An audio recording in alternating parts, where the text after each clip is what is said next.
With there still being a year between now and the release of Sonic Frontiers, it certainly feels like Sega and Sonic Team are taking a step in the right direction for the Blue Blur after the disaster that was Sonic Forces. And with the many notable names involved with the IDW comics, Unleashed, Colors, and other well-received games in the series joining the project, I actually feel a bit better about this turning out better than most Sonic games out there, as it seems like the team is trying to bring back the tone and feel that the games once had back in 2008 and 2009, also known as the Dark Age of Sonic games, which Unleashed and Black Knight happen to fall under, and Frontiers just so happens to give off the same vibes from both games, with it also being the first mainline Sonic game to be a cross-gen title since Unleashed. But anyways, today, I'm wanting to take a look at 5 things that I would like to see featured in Sonic Frontiers.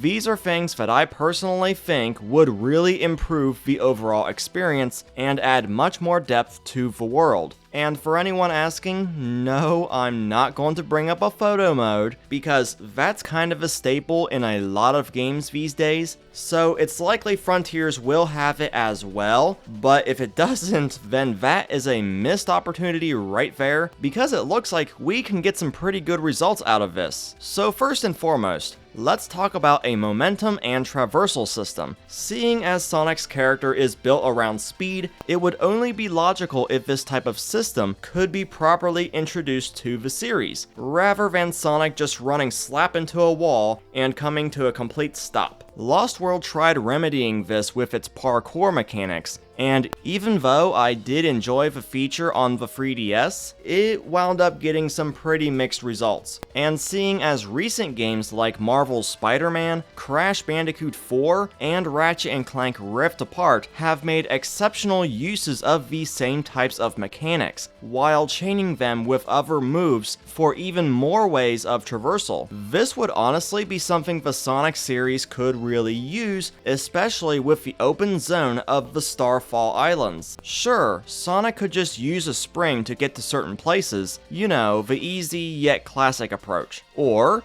he could boost, then jump to where he's trying to go, but that could wind up leading to a lot more of missing your target than anything else. So instead, there needs to be more options to get around, while still managing to keep momentum going. Like in Marvel's Spider-Man, where if the run button is held down, Spidey will maneuver around obstacles with ease, start running up walls, and upon reaching the top, performing a web sling that gives you even more momentum to build off of and continue in whatever way you choose. Sonic doesn't necessarily have that luxury, given he doesn't exactly have any gadgets to help him out. They could bring back the Enter Beam from Sonic Boom, but I'm honestly not seeing that happening because it's part of the Sonic Boom spin-off franchise. But even bringing back the Lightspeed Dash, which was rebranded as the Hover Wisp in Colors, and only being tied to the avatar in Forces, would be a good way for Sonic to reach certain places and possibly find collectibles with ease, while still keeping that momentum. And it wouldn't hurt to bring back the drifting mechanic too, seeing as it was completely absent from Lost World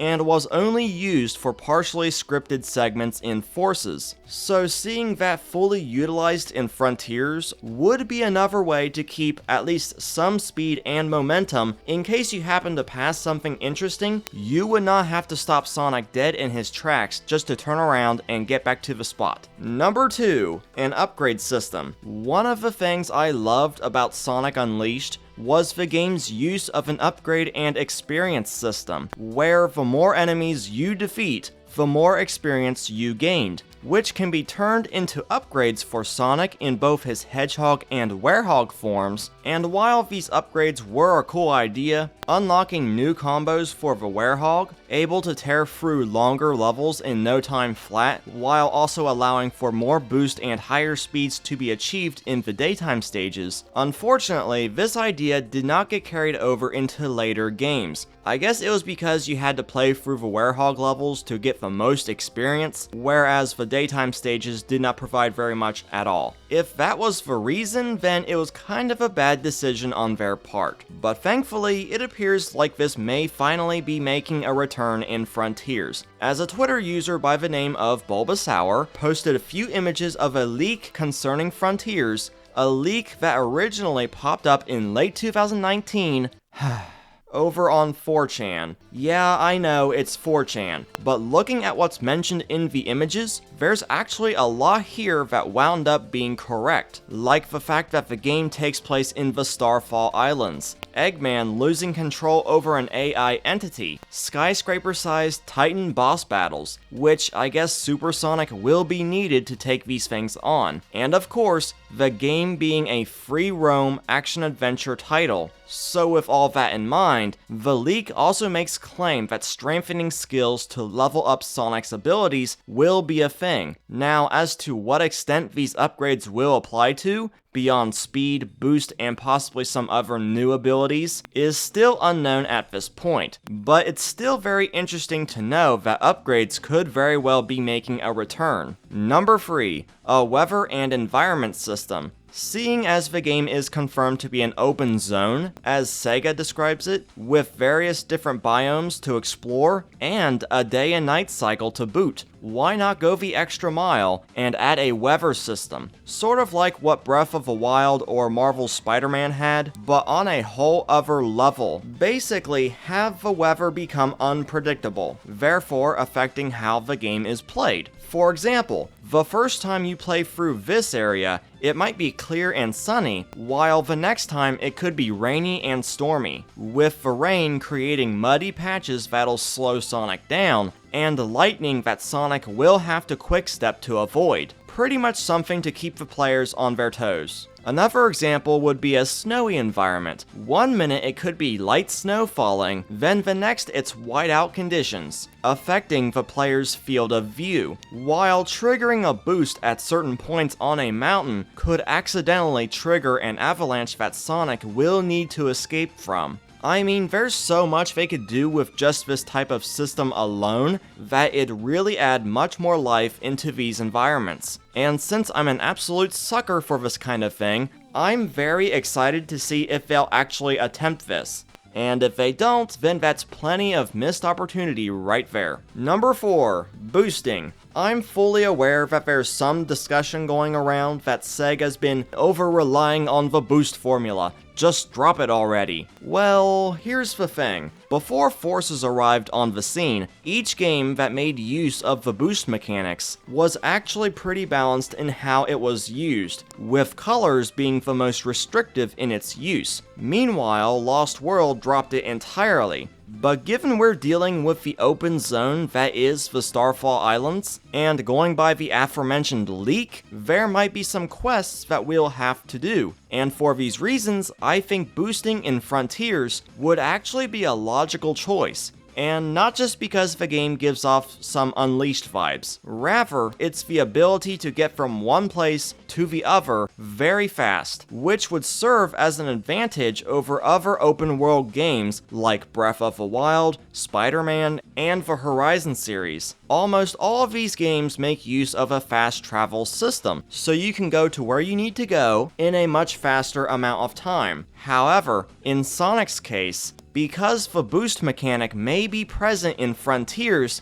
they might actually ditch the fast travel system because Sonic is the fast travel system. I mean, gotta go fast is pretty much Sonic's shtick, so why not use that to change things up a bit? And number 5, an additional playable character. Ever since the release of Sonic 2006, there's been less and less mainline titles that actually have playable characters outside of Sonic. Sure, we've had Rush Adventure, Rivals, Black Knight, and Forces since then, but for the most part, it's mainly just been Sonic. And what I would like to see Frontiers do is bring back a character that hasn't really played a major part of a game's story for a while, to be the only other playable character. Now, we know that the game will have some of Sonic's friends joining him on this new adventure, although we're not exactly sure who just yet. Outside of Amy being confirmed in the Xbox version of the trailer via the closed captions, that's actually hilarious. So yeah, that's a thing. But outside of that, we really don't know who else. Sure, we could assume Tails and Knuckles for obvious reasons,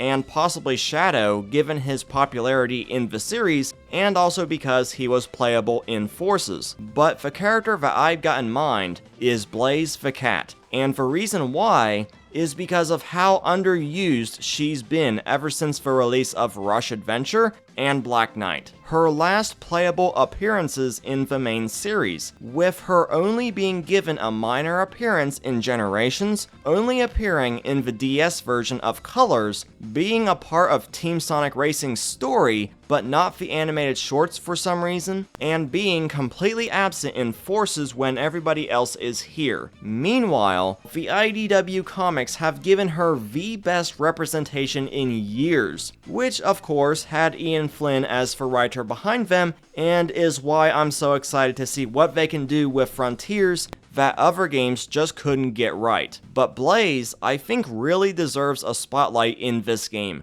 given her backstory, unique abilities, which I could see working really well for exploring more of the icy, snowy environments, and the fact that she's an alternate dimension version of Sonic. She'll be able to keep up the pace pretty well. Not to mention she can transform into Burning Blaze, which is pretty much the equivalent of Super Sonic, and may be used to take on the more titanic bosses. But even if she doesn't become a playable character, I just hope that she isn't just thrown in here for little to no reason and then get tossed to the side like some of the other games treated her. I just ask for good character representation for the characters in this game, and maybe even some team-ups throughout the world, just so we can have them seem like they're more important to the story, and not just pop up like some sort of power-up like in Generations, which is something that's always bugged me to no end. But anyways guys, those are the 5 things/features I would like to see in Sonic Frontiers. And I'm curious to see what you guys would like to see in Sonic Frontiers.